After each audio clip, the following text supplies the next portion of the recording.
Au XIIIe siècle, dans une époque marquée par les invasions, les bouleversements et les incertitudes, un homme allait émerger, portant dans son cœur une lumière qui continue de briller jusqu'à nos jours, Jalal al-Din Muhammad Rumi.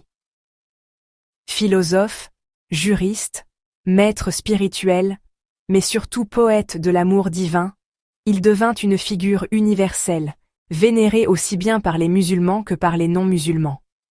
Son nom est associé au souffle de l'inspiration, à la musique des derviches tourneurs, et à des vers qui transcendent les frontières du temps et de l'espace. Rumi naquit en 1207, dans la ville de Balkh, en Perse, actuel Afghanistan.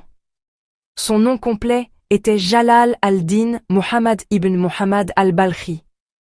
Son père, Baha al-Din Walad, était un grand savant et mystique respecté, surnommé Sultan des savants.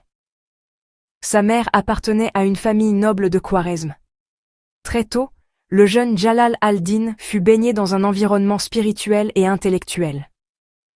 Mais l'époque était troublée. Les invasions mongoles de Gengis Khan semaient la terreur à travers l'Asie centrale. La famille fut contrainte de quitter Balkh et de migrer vers l'ouest.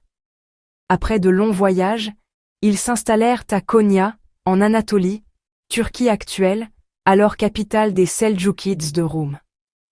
C'est de là que lui vint son surnom, Rumi, l'homme de Roum. Dans cette enfance marquée par l'exil, Rumi apprit très tôt que ce monde est instable, que les royaumes s'effondrent, mais que la vraie demeure de l'homme est dans l'esprit et dans la proximité avec Dieu. À Konya, Rumi reçut une solide éducation religieuse et spirituelle. À la mort de son père, il poursuivit sa formation auprès de son maître Burhan al-Din Muhakkik.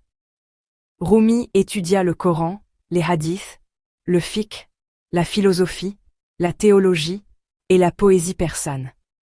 Rapidement, il devint un érudit respecté, enseignant la loi islamique à Konya. Mais en lui, il y avait une soif plus grande, une quête d'union avec Dieu. Ses études lui donnaient la rigueur, mais son cœur réclamait une flamme. Il cherchait un maître qui allumerait en lui ce feu spirituel. Le moment décisif de sa vie survint en 1244, lorsqu'il rencontra Shams al-Din Tabrizi, un derviche errant venu de Tabriz. Shams était un homme étrange, libre, brûlant d'un amour fou pour Dieu. On disait de lui qu'il était rude, parfois choquant, mais porteur d'un feu spirituel qui consumait tout. Lorsqu'il rencontra Rumi, c'était comme deux océans qui se rejoignent. Les deux hommes se retirèrent dans une retraite de 40 jours, plongés dans des discussions mystiques, dans une communion d'âme. Rumi en sortit transformé. L'enseignant austère devint un poète enflammé, un danseur de l'amour, un amoureux de Dieu. Mais cette relation suscita la jalousie des disciples de Rumi, qui voyaient d'un mauvais œil l'influence de Shams. Après des tensions croissantes, Shams disparut mystérieusement. Certains disent qu'il fut assassiné, d'autres qu'il s'éloigna volontairement. Cette perte plongea Rumi dans une douleur indicible. Mais de cette douleur naquit un océan de poésie et de chants mystiques. Après la disparition de Shams, Rumi comprit que son ami n'était pas seulement un homme, il était le miroir de l'amour divin. Rumi chercha Shams dans le monde entier, puis il comprit. Shams était en lui. Il était la lumière de Dieu dans son cœur. C'est alors que jaillit de lui une source intarissable de poésie.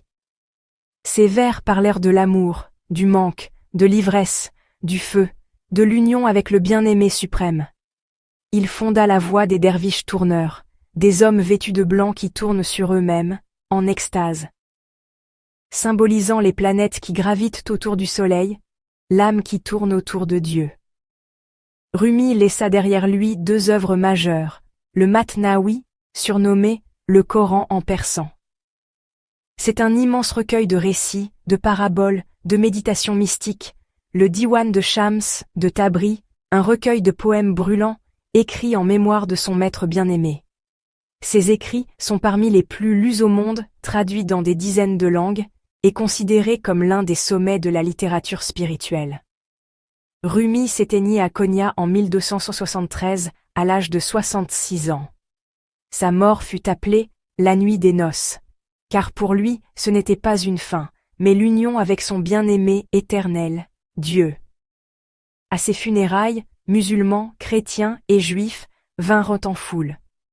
Tous disaient « Cet homme nous a parlé de l'amour, et l'amour appartient à toute l'humanité. » Aujourd'hui encore, à Konya, chaque année, des milliers de personnes viennent célébrer sa mémoire. Ses poèmes continuent d'inspirer des générations entières, des croyants comme des chercheurs de vérité, des artistes, des musiciens et des philosophes. Jalal al-Din Rumi fut plus qu'un poète, plus qu'un mystique. Il fut une flamme qui embrasa les cœurs, un témoin de l'amour divin. Il nous enseigne que la religion n'est pas seulement des lois et des rites, mais une ivresse d'amour pour Dieu, une danse intérieure, une poésie vivante. Et ces mots résonnent encore. Là où l'amour règne, il n'y a pas de différence entre les religions, entre les peuples, entre les langues. Tout devient une seule mélodie, un seul chant, celui de l'amour.